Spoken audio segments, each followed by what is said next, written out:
dibagi dua. Ada yang disebut muakkad. Muakkad itu sangat diperkokoh.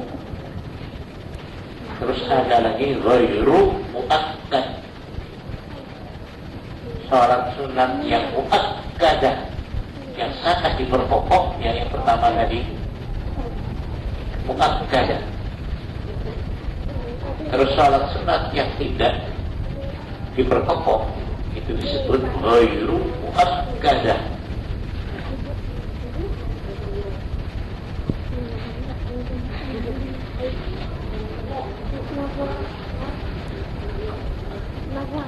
Terus ada sholat sunat yang ketiga yang disebut tatawwu atau tatawwu'at. Tatawwu ini sukarela, artinya itu sukarela, artinya sholat yang tidak ada hadis menganjurkan secara khusus. Nah, ini salat yang ketiga ini termasuk sabda Nabi Muhammad sallallahu alaihi wasallam, as-salatu khairu mawdu'in. Sembahyang itu sebaik-baik acara. Faman istata'a, siapa yang mampu, ayyastakfira, untuk memperbanyak, bal yastakfir, maka hendaklah diperbanyak. Jadi kalau kita mau salat sunat menurut keinginan tanpa ada hadisnya, tanpa ada dalilnya, silakan diperbanyak. As-salatu nurul mu'min. Sembahyang itu cahayanya orang yang beriman. As-salatu qurbatu kulli taqiyyin. Sembahyang itu pengorbanan setiap orang yang takwa. Tuhan mengatakan, faman tatawwa'a khairan fahuwa khairul lah. Siapa yang bersukarela kebajikan, maka itu adalah lebih baik. Nah, ini yang biasanya disebut sholat sunat mutlak. Sholat mutlak. Kamu mau sembahyang berapa ribu rakaat, silakan. Tapi jangan ditentukan waktunya, jangan ditentukan cara-caranya. Kerjakan. Kalau kamu susah sembahyang, nganggur pamannya, nunggu orang datang, kamu sembahyang, tidak apa-apa, sembahyang 2 rakaat. Silakan, siapa yang senang perbanyak. Ini tidak ada dalil khusus. Ini termasuk salat sunat tatawwu berdasar sukarela. Ini semuanya baik yang as-sunat atau as-sunnah, al-mustahabbat, at-tatawwu'at, tatawwu. Ini ketiga-tiganya disebut nafilah, nawafil, nafilah tambahan, nafil anfal, nafilah tambahan. Jadi ini salat tambahan dari yang wajib. Tentang istilah yang dipakai oleh Imam Ghazali ini ulama-ulama tidak sama. Kalau Imam Ghazali, yang Nabi tidak pernah tinggalkan disebut sunnah, yang pernah ditinggalkan disebut mustahab, yang sukarela yang tidak ada dalil khusus disebut tatawwu. Ini istilah Imam Ghazali. Tapi ada yang berbalik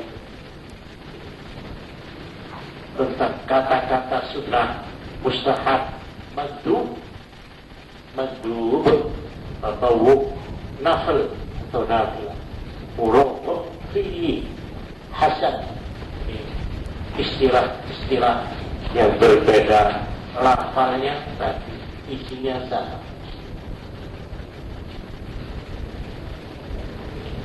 Kemudian sholat sunat ini dibagi lagi. Ada sholat yang dianjurkan setiap hari atau setiap malam. Nah, seperti tadi, sholat rawatib, qobliyah, ba'diyah, itu setiap hari, setiap malam. Sholat duha, sholat witir, sholat tahajud. Ada lagi sholat maghrib, antara maghrib dan isya, disebut sholat awwabin. Awwabin.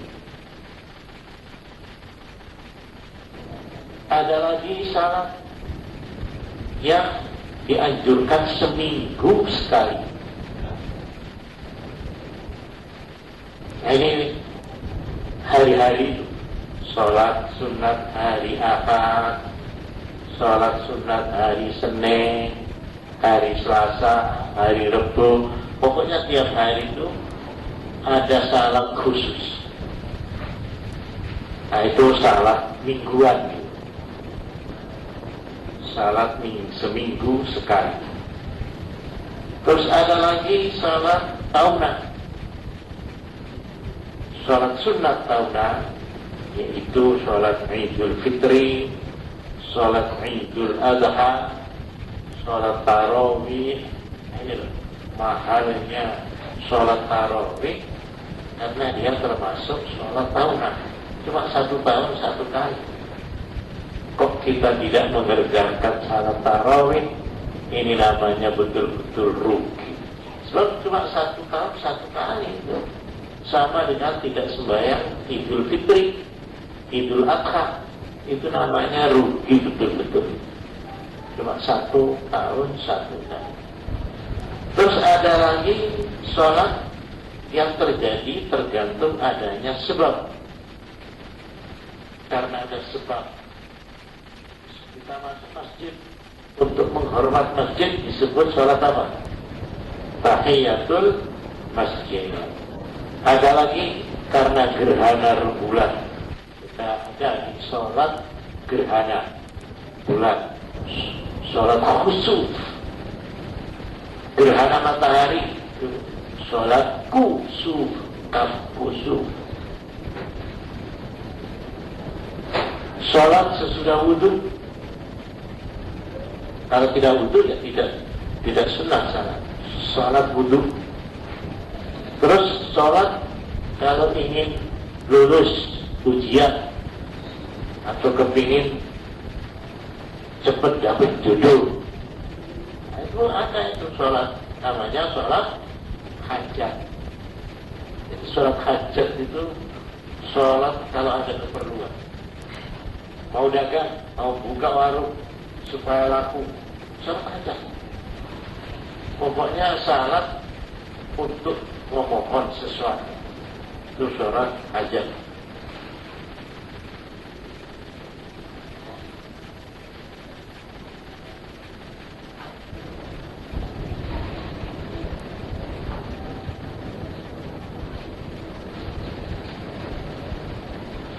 Untuk kita supaya tidak kacau, kita supaya pertama kali berusaha mengerjakan yang pertama, sholat yang tidak pernah ditinggalkan oleh Kanjeng Nabi. Ini usahakan sampai betul-betul kita itu bisa mengerjakan dengan gampang, yaitu sholat rawatib. Jangan sampai ditinggalkan. Qobliyah, ba'diyah, sholat duha, sholat witir, sholat tahajud. Tapi ini Kanjeng Nabi tidak pernah meninggalkan. Kalau sholat-sholat ini sudah dikerjakan dengan rutin, baru kita pindah ditambah sholat-sholat yang lain seperti sehabis wudhu, sholat awabin, sholat mutlak. Sholat mutlak itu bebas, sholat untuk dan kapan saja, sholat mutlak. Tapi yang rutin pertama diusahakan yang pertama itu sholat sunat, terutama rawatib.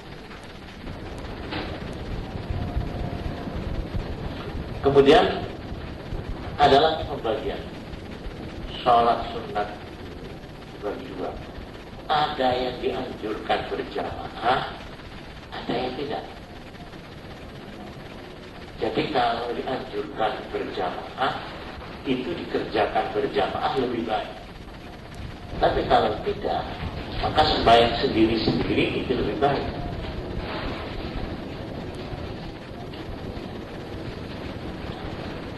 Sholat-sholat yang disunahkan untuk dilakukan secara berjamaah seperti sholat tarawih, sholat idul fitri, sholat idul adha, dan lain-lain.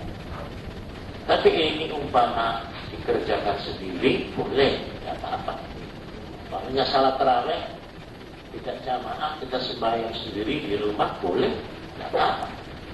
Apalagi kalau kita kelihatannya atau terasa lebih khusyuk kalau sembahyang tarawih sendirian, tidak apa-apa. Cuma dianjurkan supaya dikerjakan berjamaah. Sholat yang tidak disunatkan untuk dilakukan secara berjamaah seperti sholat rawatib, sholat duha, sholat witir di luar bulan Ramadan. Witir tadi itu kalau di bulan Ramadan jamaah, tapi kalau di luar Ramadan sembahyang sendiri-sendiri. Sholat tahajud, sholat hajat, sholat tasbih itu tidak dianjurkan jamaah dan lain-lain.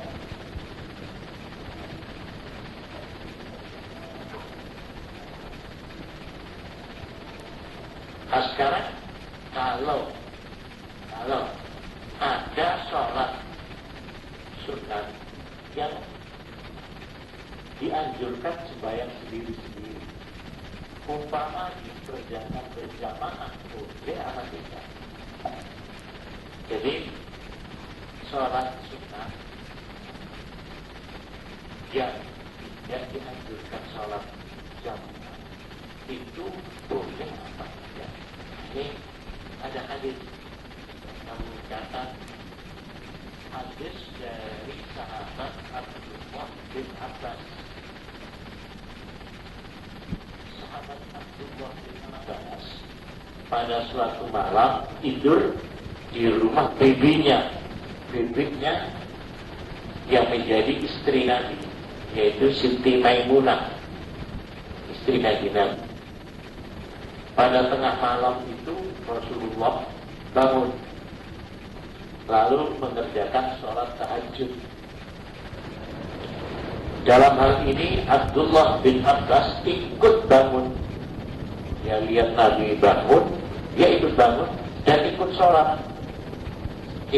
tahajud, makmum kepada beliau. Nah ini dalil. Padahal sholat tahajud itu tidak dianjurkan salat berjamaah. Tapi ini sahabat Abdullah bin Abbas, waktu Kanjeng Nabi itu bangun waktu malam terus sholat tahajud. Nah, ini sahabat Abdullah bin Abbas ikut bangun terus makmum kepada Kanjeng Nabi. Malah diceritakan di dalam hadis itu, mula-mula Abdullah bin Abbas itu ada di sebelah kirinya Kanjeng Nabi. Kanjeng Nabi salat, ini di sebelah kiri Abdullah bin Abbas. Oleh Kanjeng Nabi ditarik, beliau itu ditarik, dipindah sehingga berada di sebelah kanannya. Jadi memang kalau jamaah itu ya, imam itu di sebelah kiri kalau sendirian, terus imam ada di sebelah kanannya imam. Ini cara tata krama, tata caranya orang makmum. Nah ini sahabat Abdullah bin Abbas itu ada di sebelah kirinya lagi Nabi, ditarik, suruh pindah ke sebelah kanan. Kalau nanti makmumnya dua, ya, itu jangan di kanan semua, tapi ada di belakangnya imam. Jadi makmum yang pertama dan kedua mundur, tidak apa-apa mundur. Jadi namanya kamu makmum sendiri, Allah Akbar. Kau terus ada teman datang lagi mau makmum, kamu pindah ke belakang. Ya, jadi jaganya itu tetap jangan berubah menghadap barat, terus kakinya itu seret mundur. Jadi kalau makmumnya dua, itu caranya berada di belakangnya makmum dua-duanya. Ini ya caranya makmum. Jadi sholat sunat berjamaah ini boleh, tidak makruh, tapi tidak sunat. Tidak sunat, tidak dianjurkan, tapi tidak apa-apa. Seperti ini ya, yang sudah dikerjakan di sini. Sholat tasbih. Sholat tasbih itu mestinya tidak dianjurkan sholat jamaah. Tapi Kiai Hamid di Pasuruan itu, ini ada tahu. Sholat tasbih itu jamaah. Saya tanya sama beliau, kok pakai jamaah? Tidak apa-apa. Arek-arek ini kan jamaah rasa-rasa sama tasbih. Katanya begitu, memang betul itu. Coba kamu salat tasbih sendirian. Oh, gak mau. Allah berapa menit? Terus rukuk berapa menit? Oh, ngentut kan selang. Iya. Tapi kalau bersama-sama, biar rasa-rasa ya, ikut terbawa arus. Jadi supaya tambah terengginas, supaya tambah semangat, ya apa-apa, boleh, dan tidak makruh.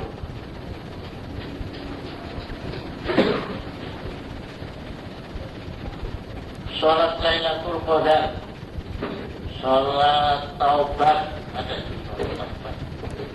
ada lagi sholat lihifdzil iman, itu semuanya termasuk sholat hajat.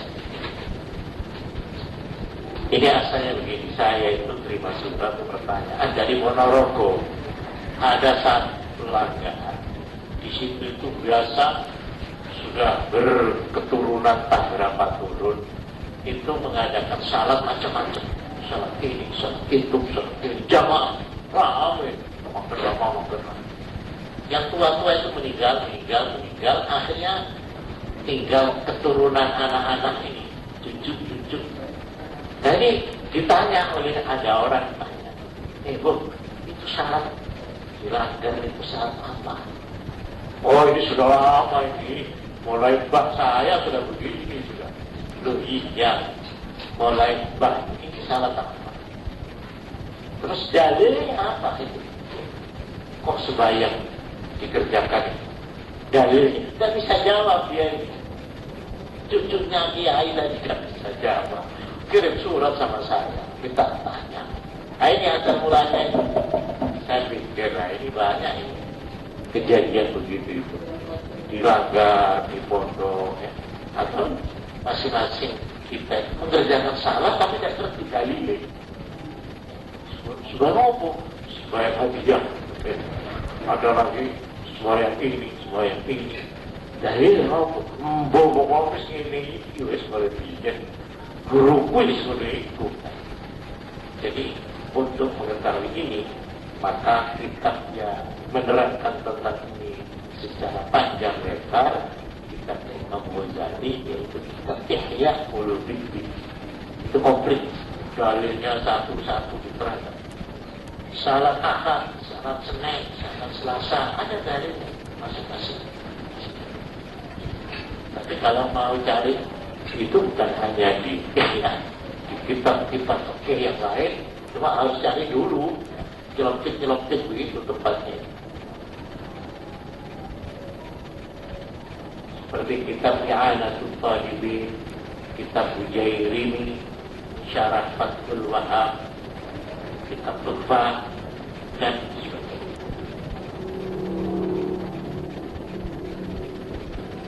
Jadi sekali lagi saya terangkan, kamu kalau mengerjakan sholat sunat berjamaah jangan ragu-ragu.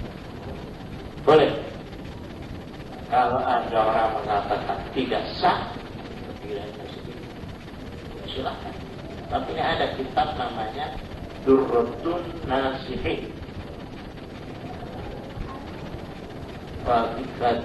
Ini kitab besar. Di situ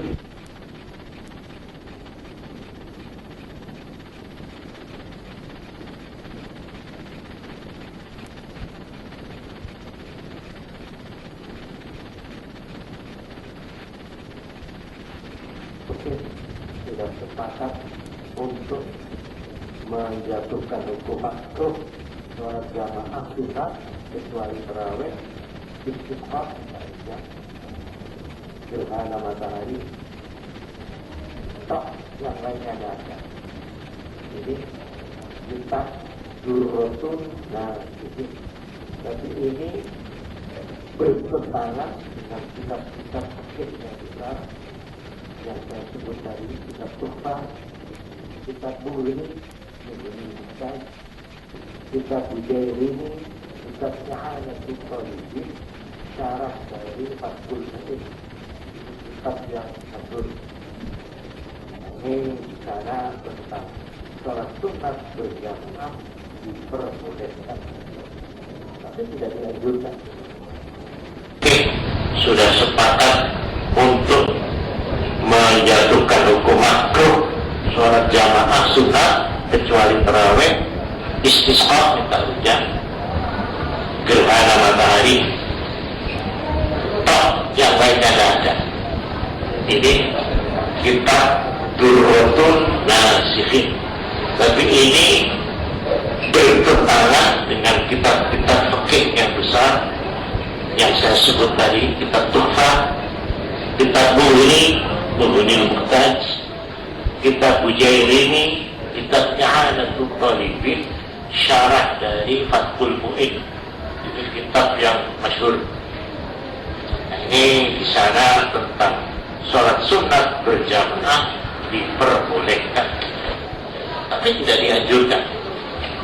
Sekarang yang penting ingin saya catat dan saya minta diamalkan ini, yaitu sholat rawatib. Sholat rawatib ini dibagi dua. Ada yang muakkad, yang sangat dianjurkan. Ini daftarnya saya beri di sini. Coba di sini, muakkad yang dianjurkan, jangan sampai ditinggalkan. Ini sholat rawatib yang muakkad. Terus di sini ada yang ghairu muakkad. Ya sunat tapi tidak mesti dikerjakan oleh Nabi. Nah ini kalau kamu kuat, kerjakan dua-dua. Tapi kalau tidak, paling tidaknya karena nih yang muakkad ini jangan sampai lupa. Ini daftarnya. Coba di sini tulis 2 rakaat. 2 rakaat sebelum subuh, qabla subuh.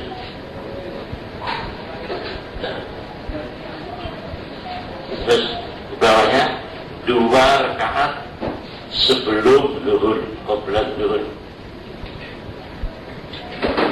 Supaya kamu tahu kelakoni darah hukumi asal sembahyang selama kopiah. Nah itu muakkad kok nembuh. Jangan, ya, mengerti ini. 2 rakaat sebelum zuhur. Terus 2 rakaat ba'da zuhur. Ba'da zuhur. Terus 2 rakaat ba'da maghrib.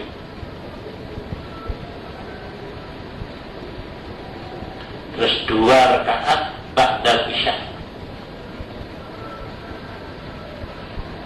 Nah, coba ini berapa ini? 10 jumlahnya, 10 rakaat dan 15 10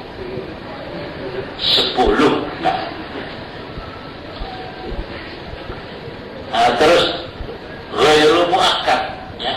Nah ini tidak berkurang, ini sunatnya pahalanya sama ya, cuma tidak muakkad, tidak sangat dianjurkan, kadang-kadang tidak dikerjakan. Coba pertama 2 rakaat sebelum zuhur, 2 rakaat qabla zuhur.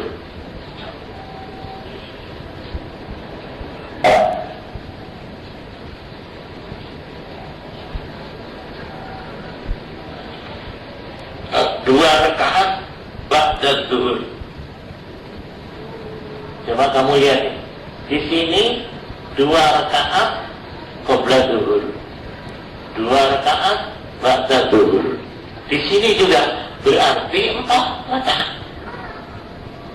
Ngerti?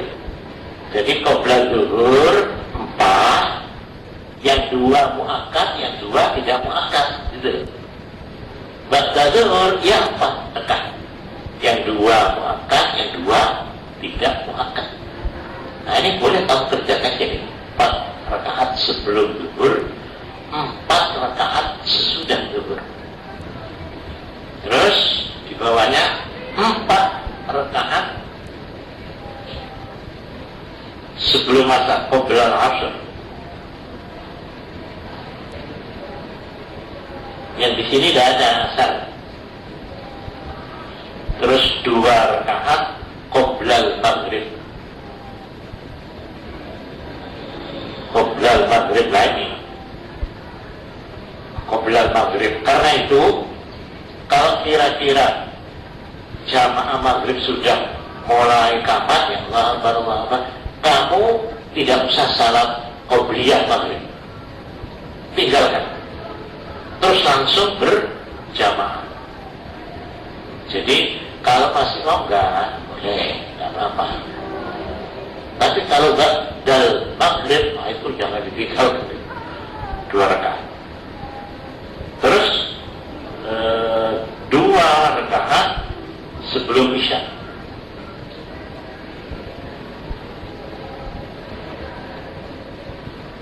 Nah, di sini ba'dal isya. Di sini nanti itu semuanya ada berapa? Ada 12.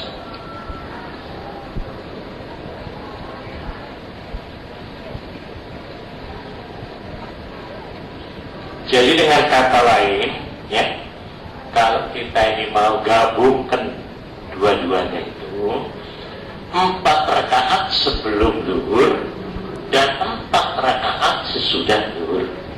Ini sudah digabung jadi 1. 4 rakaat sebelum asar,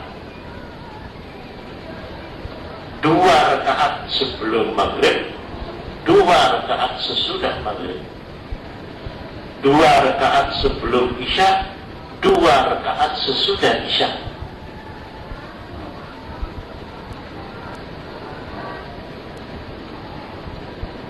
Jadi yang sebelumnya itu 12, yang sesudah 8. Ini kalau mau di double.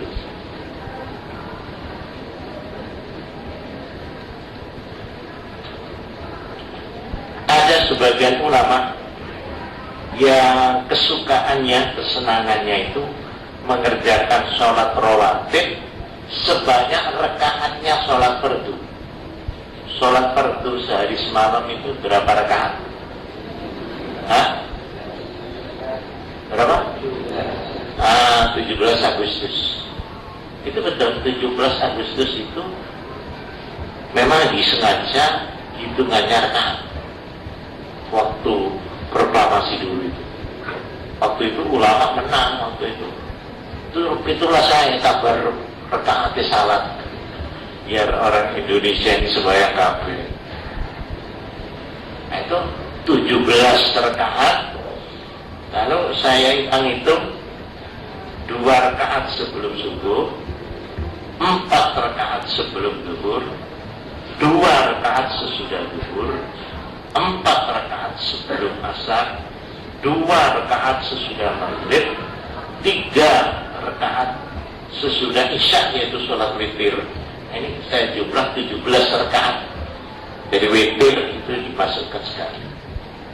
Nah, ini catatan saya minta supaya dilihat saben hari, kerjakan ini, ya. Terutama yang muakkad ini, yang 10 ini. Tapi kalau kamu memang tidak ada kesibukan, ya, kerjakan 2 ribuan. Jadi yang muakkad, pahalanya sama saja. Memang lebih kuat ini karena ini tidak pernah ditinggalkan oleh Nabi. Nah, disambung di sini jangan lupa witir.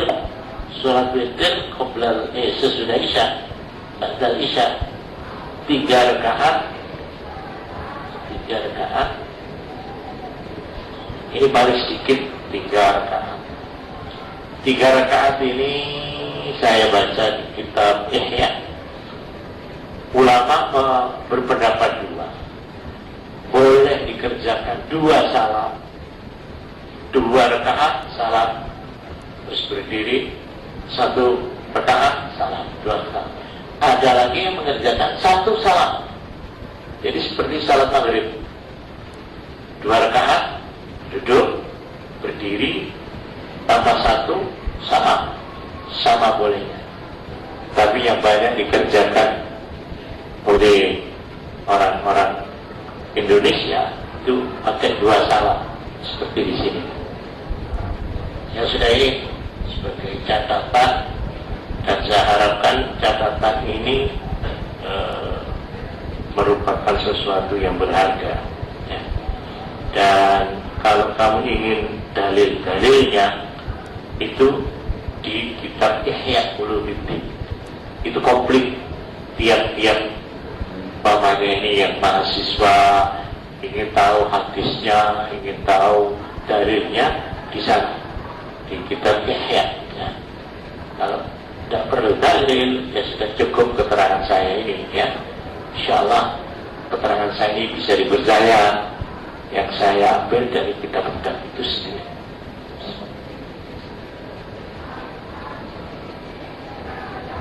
Yang kira-kira ini bisa dikerjakan mana ini? Ya, ini saya minta ilmu ini, ya, tidak, yang penting itu bukan mengetahuinya, ya, tapi mengerjakannya itu. Ya wis tak jajal nih. Selama puasa ini saya mau catatan, saya tidak akan meninggalkan sholat rawatib. Bertekad begitu, dilatih. Nanti kalau sudah dilatih, gampang, artinya ringan. Apa itu? Oh, ternyata baik banget. Aku sembahyang sih berdua, wis kesel. Nah itu karena memang belum. Nah itu perlu saya terangkan. Rawatib, hikmahnya yang terang. 1,